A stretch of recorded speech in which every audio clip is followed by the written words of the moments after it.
आणि आता एक मोठी बातमी समोर येते। हिंगोलीतील कयाधू नदी दुथडी भरून वाहतीये। सोडेगाव परिसरातील पूल त्यामुळे पाण्याखाली गेलेला आहे। पूर परिस्थितीमुळे वाहनांच्या लांबच लांब रांगा लागल्यात।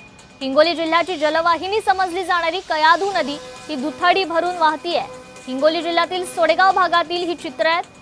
बोल्डा फाटा ते उमरा फाटा या राज्य महामार्गावर सकाळपासूनच वाहनांच्या लांबच लांब रांगा लागलेल्या आहेत। नदीपात्र ओसंडून वाहत असल्याने नदीपात्रात ओलांडण्याचा प्रयत्न करू नये असं आवाहन देखील प्रशासनाच्या वतीने करण्यात आलेलं आहे।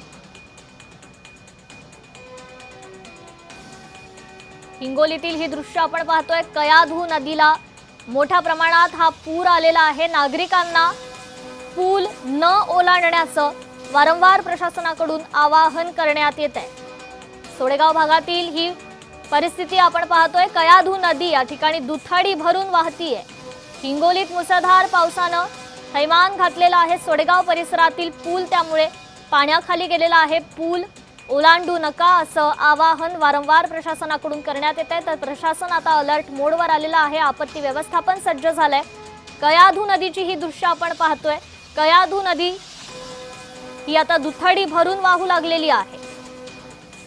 हिंगोलीत सध्या जोरदार पाऊस आहे। हिंगोली जिल्ह्याला देखील पावसाचा अलर्ट देण्यात आलेला आहे। अतिमुसळधार पावसाचा अलर्ट आहे, त्यामुळे प्रशासन कुठेतरी आता सज्ज झालेला आहे। आपत्ती व्यवस्थापनाकडून योग्य ती खबरदारी देखील घेण्यात येते।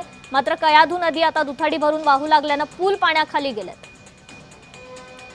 अधिक अपडेट घेऊयात आपले प्रतिनिधी श्रीधर वाळवंटे यांच्याकडून। श्रीधर, कशा प्रकारे आता हिंगोलीत ही दृश्य पाहायला मिळत आहेत? कारण कयाधू नदी तर दुथडी भरून वाहू लागली आहे। पुढील काही तासात काही पावसाचा इशारा देण्यात आलेला आहे का? नक्कीच हिंगोली जिल्ह्याभरामध्ये 2 दिवसापासून मुसळधार पाऊस बरसत असल्याने अनेक भागातील नदी ओढे तुडुंब भरून वाहत आहे। आणि यामध्ये जे आहे ते कयाधू नदी दुथडी भरून वाहत असल्याने नागरिकांना त्या ठिकाणी सतर्कतेचा इशारा देखील प्रशासनाच्या वतीने दिलेला आहे।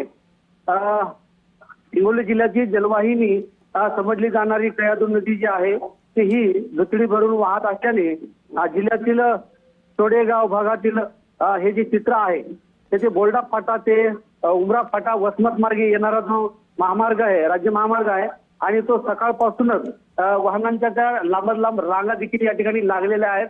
आणि अनेक साधारणतः 2 ते 3 तासापासून शेतकरी असेल, दूध विक्रेता असतील, अनेक ये जा करणारे नागरिक असतील, हे तात्काळ त्या ठिकाणी थांबलेले आहेत। आणि सर्व दूर पाणी झालेलं आहे। जसे की कयाधू नदी जी आहे ते दुथडी भरून तर वाहतच आहे, परंतु अनेक भागातील शेतामध्ये देखील त्याचं पूर्ण पाणी झालेलं आहे। अगदी श्रीधर, नेमकी धरणांची काय परिस्थिती आहे हिंगोली जिल्ह्यातील? मागील पावसाळा सुरुवात झाल्याच्या नंतर मागील 1.5 महिन्यापासून मोठा पाऊस बरसत नसल्याने सुरुवातीलाच हा पहिला पाऊस मोठा झालेला आहे कालपासून।